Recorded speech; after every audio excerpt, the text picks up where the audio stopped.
안녕하세요. 학점은행제 에듀트렌드 학습 설계팀입니다.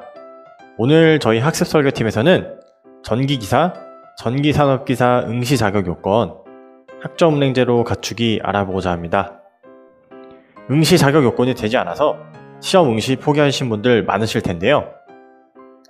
우선 이제 막 전기기사, 전기산업기사 시험을 알아보시는 분들도 많으실 것 같아서 응시 자격 해결 알아보기 전에 시험 과목, 그리고 시험 일정에 대해서 알아보겠습니다. 국가기술 자격은 보통 필기시험과 실기시험으로 나뉩니다.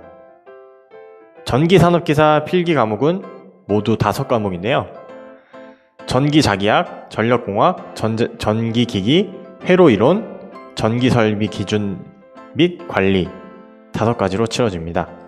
전기기사 역시 과목은 비슷합니다. 확인해 주시고요.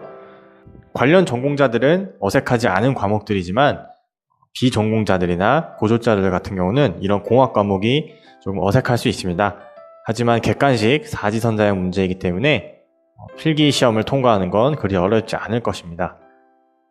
실기 시험의 경우 전기 설비, 설계 및 관리라는 주제로 서술형 시험이 치러집니다. 다음으로 무엇보다 중요한 시험 일정입니다. 아직 2019년 시험 일정은 나오지 않았기 때문에 2018년 기준을 알아보겠습니다. 아마 내년도 비슷하게 나올 것인데요. 시험이 언제 치러지는 것보다 원서 접수가 언제 있는지 보는 것이 핵심입니다. 총 3회로 치러졌는데요. 1회차는 2018년 2월 2일부터, 2회차는 3월 30일부터, 3회차는 7월 20일부터 진행됐습니다. 원서 접수 기간이라는 거 기억해 주세요. 다음은 본격적으로 전기기사, 전기산업기사 응시 자격 요건에 대해서 알아보겠습니다. 기사시험이 산업기사보다 더 어려운 시험인 것 알고 계시죠? 따라서 전기산업기사 응시 자격보다 전기기사 응시 자격이 조금 더 까다롭습니다. 우선 전기산업기사부터 보자면 4가지 요건이 있는데요. 이 4가지 중에 하나만 해당되면 시험을 볼 수 있습니다. 첫 번째, 동일 분야 산업기사 보유자, 설비, 산업, 전자 관련이어야겠습니다. 두 번째는 관련 기능사 보유하고 관련 경력 1년 보유자.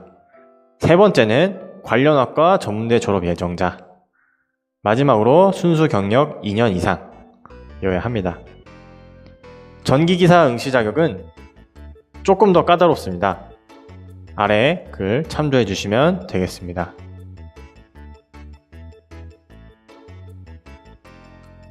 자, 여기서 우리가 주목해야 할 점은 관련 학과 기준입니다.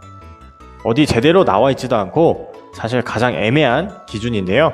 그래서 저희가 찾아보았더니 아래에 많은 관련 학과가 인정이 됩니다. 이것을 활용해서 자, 그런데 이 중에서 눈에 띄는 학과가 있습니다. 경영회계 사무 중 생산관리 직무 분야와 관련된 학과. 바로 이것을 활용해서 비교적 쉽게 학점은행제를 통해 전기기사, 전기산업기사 응시 자격 요건을 갖출 수 있겠습니다. 자, 이제 마지막으로 핵심으로 들어가서 학점은행제로 전기기사, 전기산업기사 응시 자격 갖추기 설명해 드리겠습니다.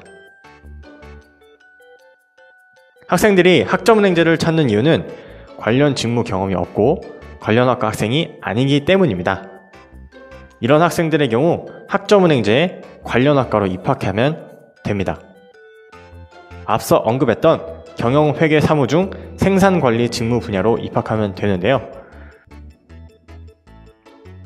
한국산업인력공단에서는 국가평생교육진흥원 학점은행제를 이용해서 응시 자격을 갖추는 경우 산업기사는 41학점, 기사는 106학점을 갖춰야 된다고 나와 있습니다. 쉽게 설명하자면 학점은행제 관련 학과 입학해서 41학점 채우면 전기산업기사, 106학점이면 전기기사 시험 응시할 수 있습니다. 자, 그런데 학점이 너무 많죠? 학점은행제를 조금 더 센스 있게 활용하면 꼭 이 큰 학점을 채우지 않아도 됩니다. 최종 학력별로 나뉘어지는데요. 대학 중퇴자나 전문대 졸업자의 경우는 학점은행제로 학점을 옮길 수 있습니다. 학생별로 상이한데 최소 18학점 이상 이수해야 합니다. 다음으로 대졸자 같은 경우는 학점을 옮길 수 없습니다. 그렇지만 학점은행제라는 제도를 활용해서 전기산업기사는 36학점, 전기기사는 48학점 이수하면 됩니다. 대졸자 기준이에요. 자, 그러면 고졸자는 왜 빼냐고 물으실 것 같은데 얄짤없이 산업기사는 41학점, 기사는 106학점 이수해야 합니다. 자, 오늘 국가기술 자격증 학점은행제로 응시자격 갖추자 라는 주제를 갖고 한번 살펴봤습니다. 최대한 쉽고 압축적으로 설명 도와드리고자 노력했는데요. 처음 접하시는 분들이라면 어려운 내용이었을 수도 있을 것 같습니다. 걱정하지 마시고 하단에 전화번호 혹은 카카오톡 플러스 친구에서 에듀트렌드를 검색해 주셔서 카카오톡 문의 주셔도 되겠습니다.